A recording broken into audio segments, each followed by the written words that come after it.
What's up and welcome back. I'm John Stark from AcTheMovieGuy.com, your favorite blind film critic, and today I'm doing a second look at American Pie 2. I'm doing this because I did the 25th anniversary of American Pie, and I just wanted to take this opportunity to kind of look at the rest of the American Pie franchise. Plus, American Pie 2, at least as I remembered it, was my favorite American Pie film. We'll see if that holds up. Anyway, so Um, what is that phrase? You can never go home, something like that. Yeah. So this is still problematic.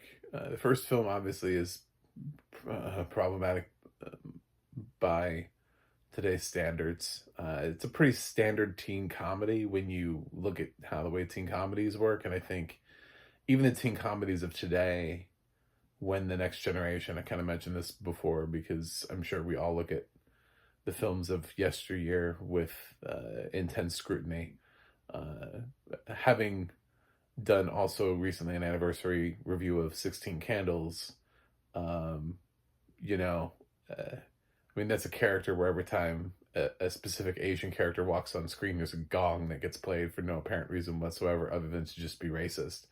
So, but yeah, 16 Candles is considered to be this iconic 80s movie. So, yeah, the time will come. I don't know what problems we'll find with the current crop of movies, but we'll find them. They'll be there. It'll happen. And then it'll be really hard to watch them anymore. Um, One of the reasons I remembered really liking American Pie 2 was the fact that I really liked the soundtrack, and I still stand by that. I think the soundtrack is good. It's full of a lot of bangers from this time period, and easily listenable. There are things about this that I do just enjoy, like, um, and they're really sort of simple things. Like, this is a movie where the whole goal in life is not to just have sex. It's like they actually sort of evolve. It's actually focusing more on their friendship and spending time together because they just spent a year away at college, and like the whole, there is this like subplot where they're supposed to be like having fun over the summer. And I mean, talk about, first of all, the dream reality of being able to even do this with your friends, like the privilege of being able to rent a cabin for the summer, you know?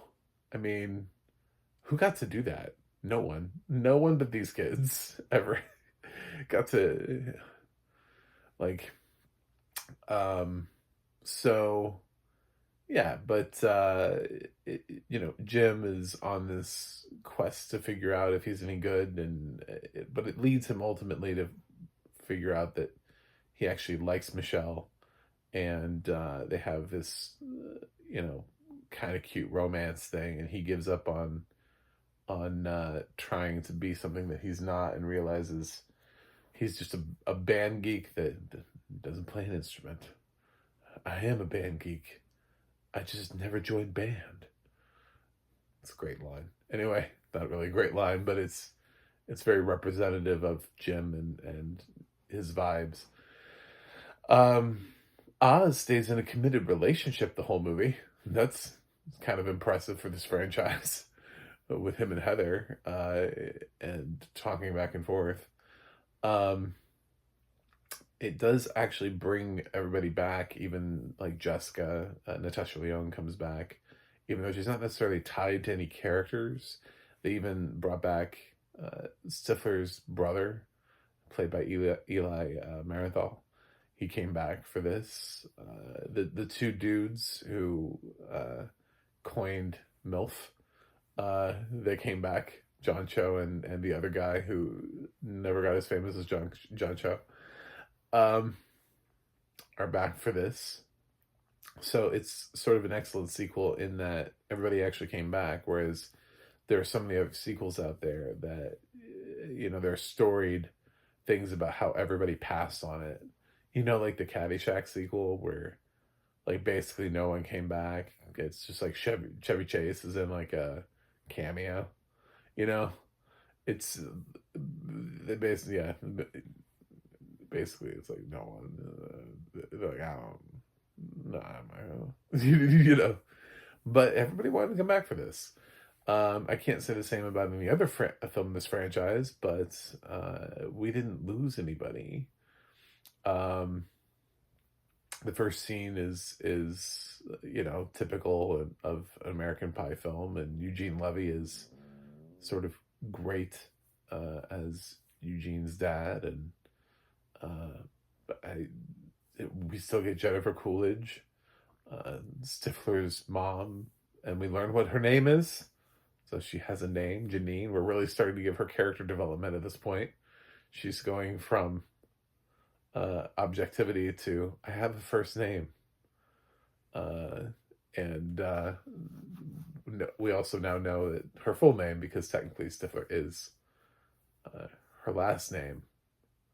So Stifler gets called by his name is Steve Stifler. Anyway, lots of explaining. What else did I like about this film?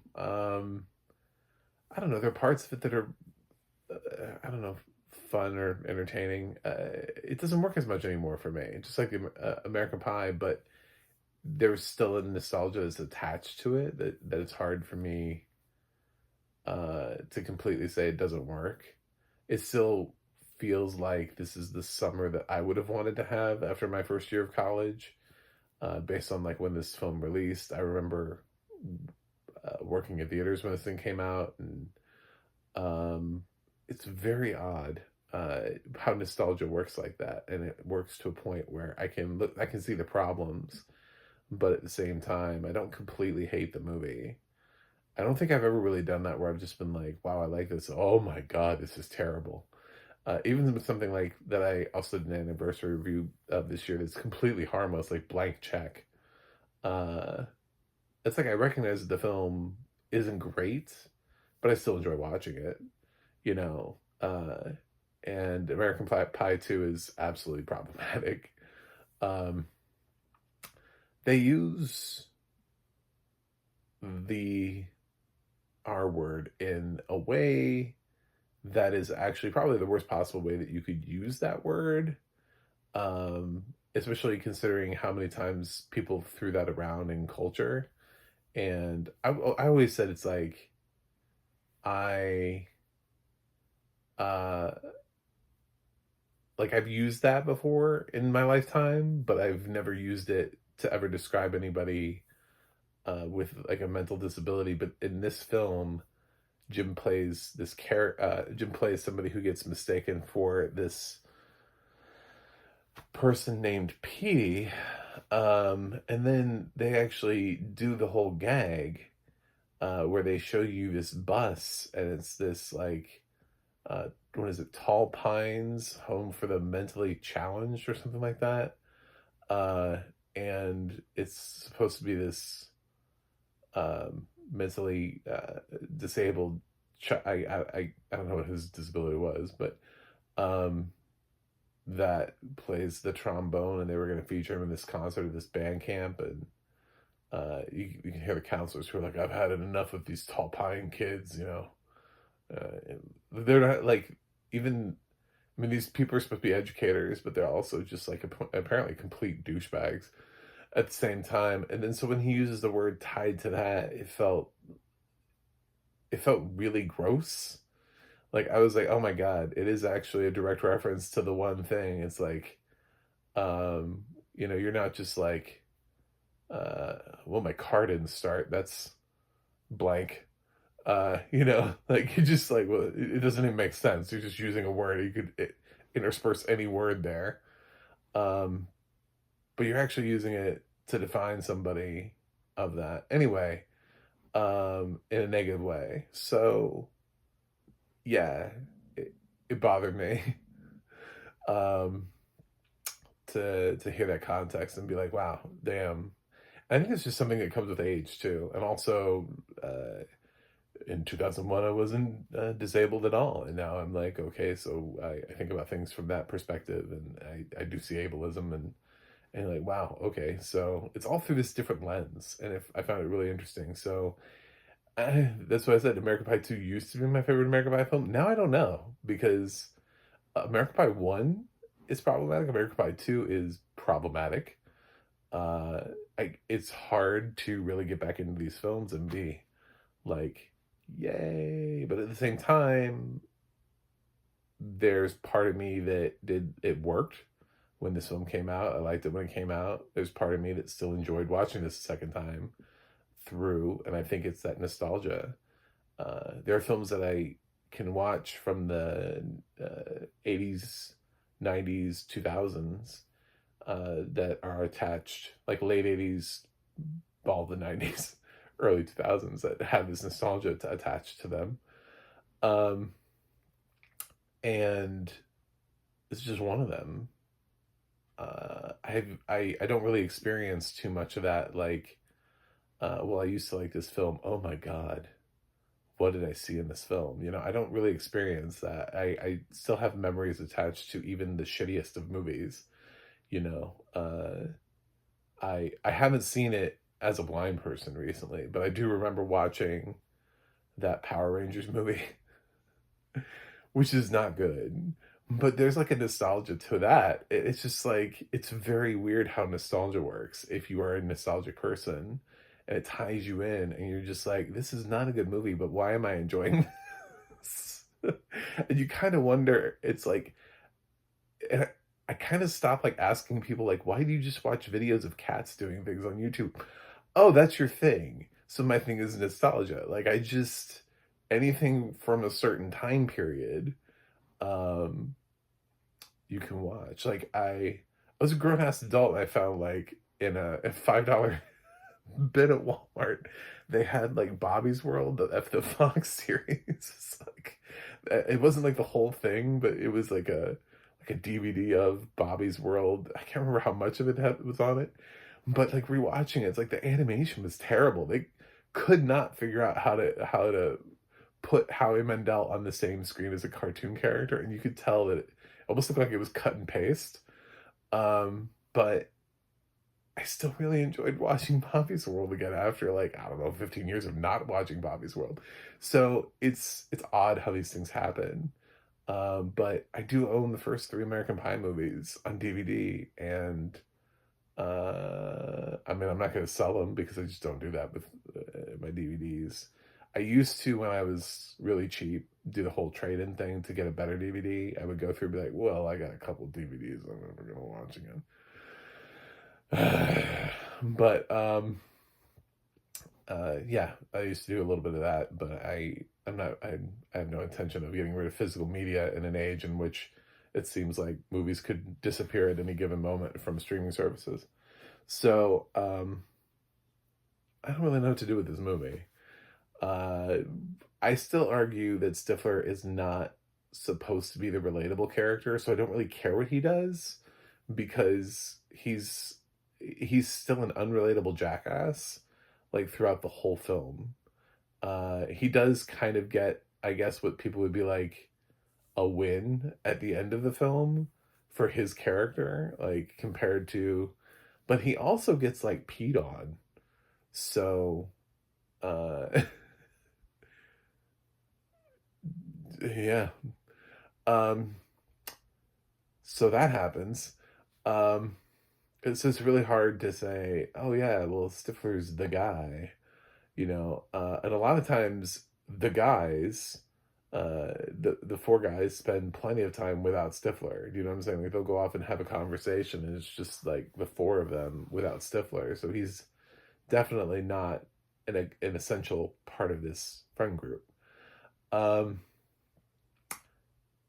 that changes a little bit in American Wedding when they try to give Steve Stifler a personality and a heart. And anyway, if when I get to that film, I'll probably review at least American Wedding, maybe American Reunion. I don't know about the straight to video ones. I thought anyway.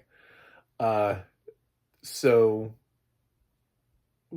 from the gay perspective, watching the scene where they're like turned on by lesbians kissing, thinking, well, two girls kissing, they're not lesbians, but two girls kissing, and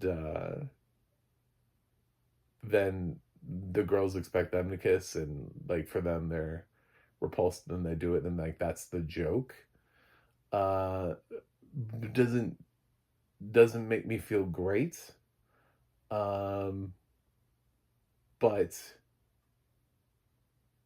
I don't know. I don't know why that scene didn't bother me the first time. I guess there are all people in this world that I wouldn't want to kiss, regardless of gender, sex, age, or anything like that.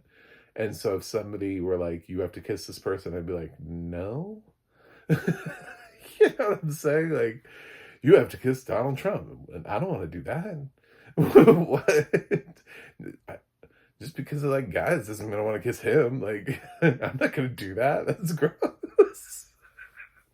Like, I mean, like to some extent, it works regardless, but it is, again, with age, you look back and you're like, yeah, it's intended to be homophobic, but at the same time, there is part of you that could just read that as, I don't want to kiss that person. Don't make me kiss that person for this.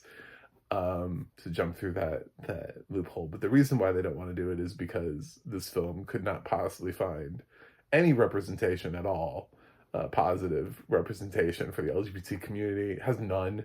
It doesn't even have diversity. It just has John Cho. So it's still a bunch of white kids running around doing things.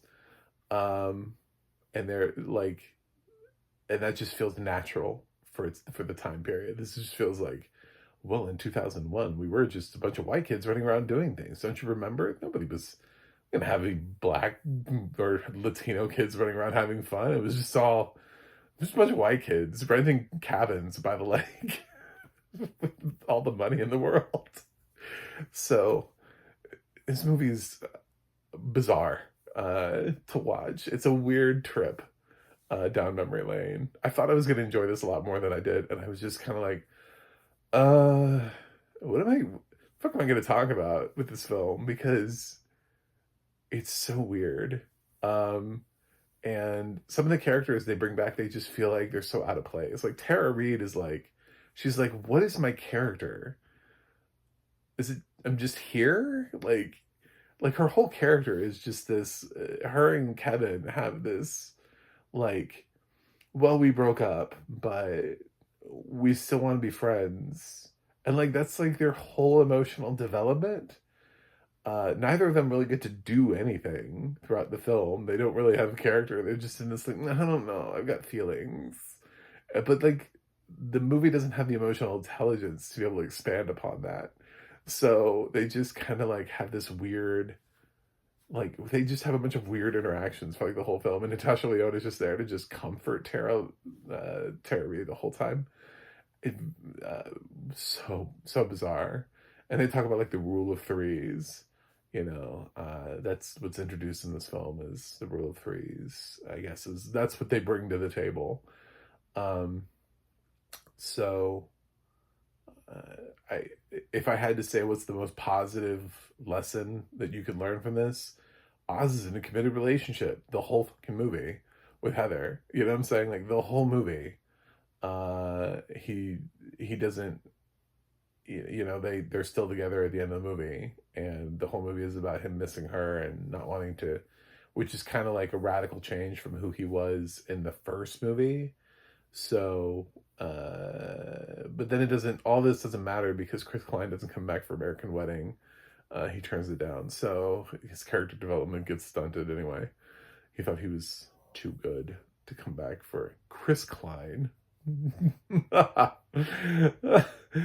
Anyway, so audio description wise on this, I would say it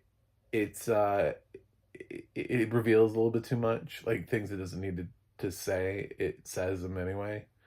For example, there's the Kevin and Vicky interaction. The first time they see each other, the audio description refers to Vicky as his ex-girlfriend Vicky, and I'm like, I feel like we'll pick that up for the conversation, but thank you, spoiler alert. You know, like, it's just a little bit. Well, now we don't need the conversation. The audio description did it for us. Uh, yeah, there were a couple of moments like that, but otherwise, from what I remember, I've seen this film an embarrassing amount of times. Most of them like right around the time, like front loaded, very front loaded, not like over the years, but very front loaded. Where I saw this film probably like, I don't know, 5 times in the first 5 years, right? So I have a pretty ingrained version of this film. But yeah, it doesn't play. I don't really even know what to grade it because this is a second look. So it's one of those things where it's like merging the first look with the second look and being like, well, myself in 2001, without knowing what the future was going to look like, would have given this blank, versus now going back and watching it. It's like trying to give 16 Candles latitude and try to be like, well, in 1984, what would I have said? I would like to think that in 1984, I would have at least, um, found the gong thing to be racist, but I kind of look through all the movies and I see problematic shit throughout a lot of movies that I watched that I didn't quite pick up on. And I'm like, maybe I wouldn't have. I don't know. But it's certainly a trip to do anniversary things and to talk about films from a perspective of, not even just where culture is now, but just simply being older and then watching teen movies again. And you're like, why did I like this? What was it about this film? You know, like you've, you evolve and film evolves and stories evolve and we tell, stories in very different ways. Although I still see films that are trying to do this, like Incoming, for Netflix was trying to be this for the current generation. I still see films that have lots of raunchy material in them, like Prom Dates. Um, so they're still doing them, but what they're doing is that they're incorporating things like diversity and LGBT characters. So, but they're still pushing the boundaries. They've still got underage drinking and kids partying and, cursing and going wild and all that kind of stuff. So I mean, they're still making, and those both those movies came out this year. So I, people keep saying comedy is dead. It's not really dead. It's just different. But then again, I think the humor of American Pie and American Pie 2, while you could tie it to things like Porky's Revenge, uh, it's similar, but it is different. Like it is representative of what they thought people wanted at this time, which is why the movies were successful. So, I'm not gonna grade it. I would admit that old of me would probably have given this film like an A or an A minus just from when it came out. I don't want to take this movie to a desert island anymore. I'm gonna send that DVD back. Because I'm not really interested in, it's kind of lost that long-term appeal to me. Um, that's happened for sure. Like I would have probably described it, having not seen American Pie 2 in a while, but there were things that I had forgotten that happened. I actually totally forgot about the PD thing. And then watching that again was really uncomfortable. And I was like, damn, okay. So, that's probably the worst possible representation of that. It'd be really interesting to know if Jason Biggs like regrets that. Like sometimes you hear people talk about in their interviews, they're like, I regret having done that. Like Will Ferrell recently mentioned that he regretted playing Janet Rito, on Saturday Night Live. So, yeah, I, I'm on this trip down memory lane. I might as well at least finish out the theatrical American Pie movies, and we'll just see where this keeps going. Now, American Reunion doesn't really have quite the same excuse because it was made much later. So we'll see. But I didn't really like that film when it came out, so I think I've only seen that film maybe once, maybe twice, twice at the most. So that'll be fun because I barely remember that movie. But I do remember American Wedding, and I didn't love that one. I've seen it more times than I probably would have wanted to, and that's the film that tries to like humanize Stifler, and I'm not really ready for that considering what he represents and stands for. But anyway, that's it. So, 25th anniversary of American Pie. Might as well talk about the franchise. So here we are again, American Pie 2. Um, Thank you for being a little blip on the radar of time, but I don't really need you anymore. American Pie franchise. This has been weird. It's been interesting. It's been weird, and I. All right, I'm gonna finish it out though. So thanks for watching. Thanks for subscribing, and join me when I review American Wedding, which is inevitable, and we'll talk about all the things wrong with that movie because there will be. I already remember things that are wrong with that movie, and this one had things that I didn't remember that were wrong with it that I added on to the things. So get ready because I'm sure it's going to be a trip. I'll see you guys on the other side.